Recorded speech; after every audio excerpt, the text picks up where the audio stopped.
Hi everybody. I hope everybody's doing well, especially in this latest round of COVID that's running across the country. In today's video, I'm going to be channeling Archangel Raphael, and I wanted to think of a question that I thought everybody at some point must have to wonder about. And so I asked, is there a heaven and hell? I think I got a good answer. So I hope you enjoy the video. I hope everybody's okay. And hi, I'm Joe Shepard.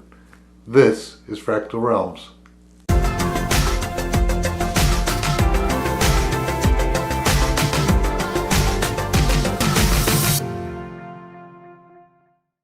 Hi.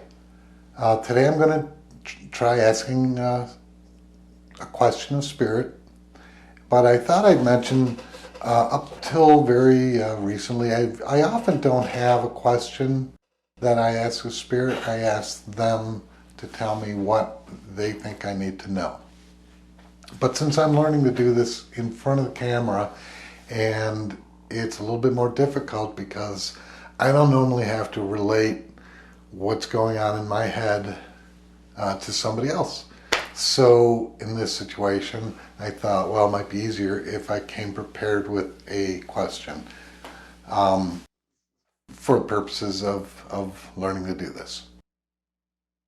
So today what I'm going to ask is there a heaven and a hell? Is there heaven and a hell? Heaven, this wonderful place where everything is everything you ever dreamed of, and then hell where it's just eternal horror. So let me find out who wants to talk to me today.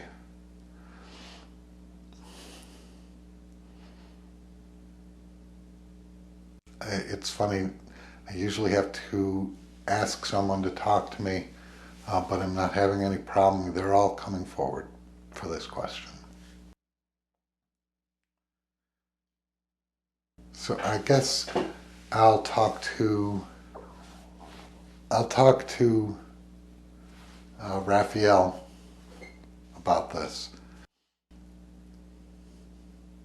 Now, in case you don't know anything about Raphael, Raphael is God's healer, and his objective, the purpose as we recognize it as human beings, is that he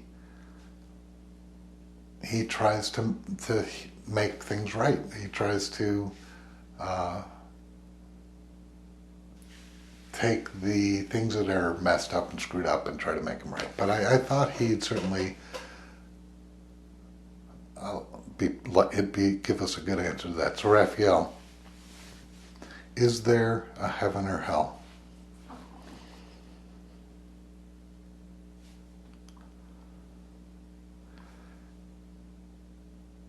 He first starts out by telling me that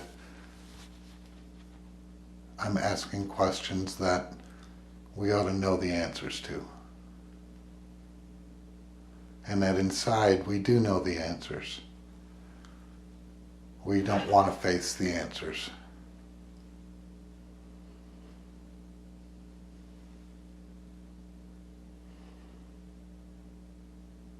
He's showing me a dark place. A dark pit of a place.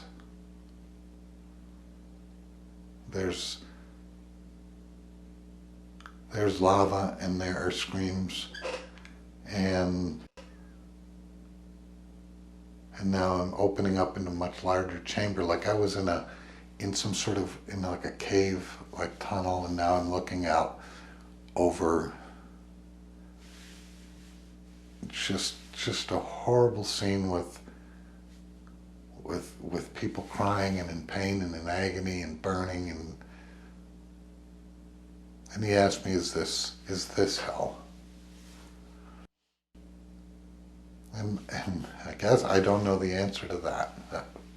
And then he reminds me that I really do. that most adults do. Most adults know the answer. And now he's showing me we're kind of flying through the clouds, and the sun is shining through in these in bright rays of light that's coming through the clouds, and and there's harps, there's big harps. Oh, I don't see the harps, but I can hear them. I guess what I'm really seeing are little Cupid little things, little Cupid-like angels flying around. And he says, well, is this heaven? And I said, well, I have to tell you, Raphael, I don't think this is heaven, because I think you're being sarcastic. I think this is a joke. No, I don't really think Cupids are flying around in clouds.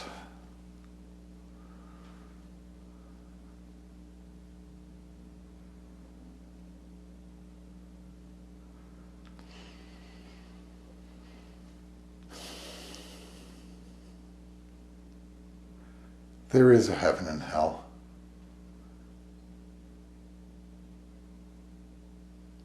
But human beings, all creatures, human beings, and I specify human beings because human beings are what we're talking about here, but it's really all creatures, all entities, all beings that lead the kind of emotional lives that human beings do live. They create their own heaven and their own hell. People don't realize they create everything, the life around them, the path of their existence, the wealth or lack thereof. People create their path. People create it all, and they create their own heaven and hell. Hell, the eternal pain and sadness. It's not a God-imposed rule. It's not a God-imposed justice. It's not the police coming and saying you're going into jail, and jail is hell. It is sadness. It's regret. It is lying. It is hiding.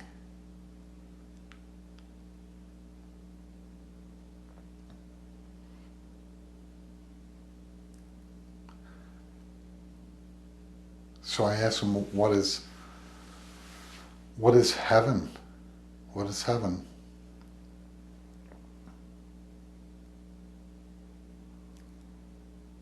Heaven is many levels. Heaven isn't one place. Heaven is at the very basic level above where you are today.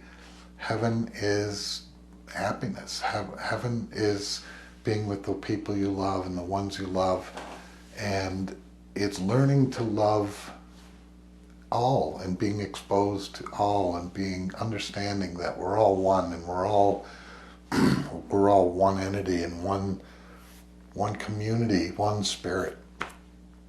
So you have these two extremes. It's not as if they're physical locations, one's here and one's down there.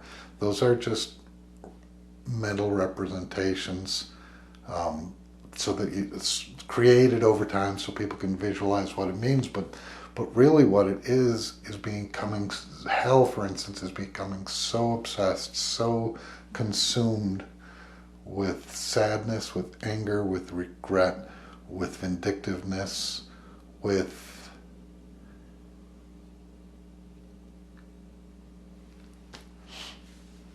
ill intention. And heaven isn't the lack of those things. Heaven is accepting that isn't you, that you may have experienced that, you may have been put through a horrible trial here on earth, you may have lived through a horrible situation and nasty and ugly and painful, but understanding that that's not you, and when you move to the other side, past the veil, you expose yourself, and you have to let go of your ego and expose yourself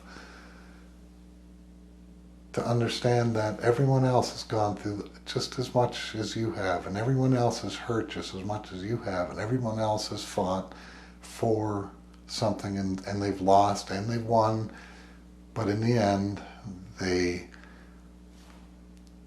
lived the path that they wanted to live on, and they lived the path that was worth learning. So, the two places are actually very identical. It's actually one environment, one place. Just as you can't, the average person, the regular person can't see me standing here talking to you. Well, you can both be in heaven, two people, and you can be standing right next to someone in heaven and you can't see them either. And the reason you can't is because you're consumed. And yet that person can see you, and that person wants nothing but to help you, and that person wants nothing but to raise you up and bring you out of that darkness. And in some cases, there's angels and guides that you'll run into that will spend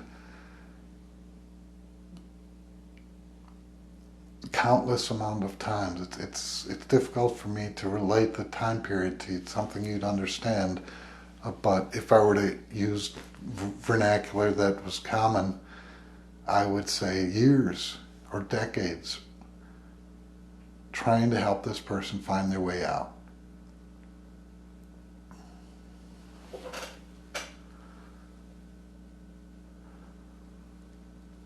Okay, so why does that happen? Why does that happen, Raphael? Why would we live in a place where such darkness can consume us?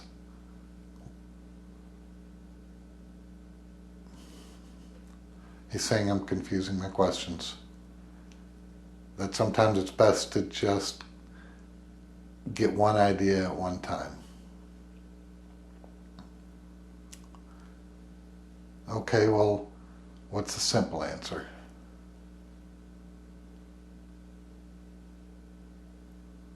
God has eternity. God is eternity.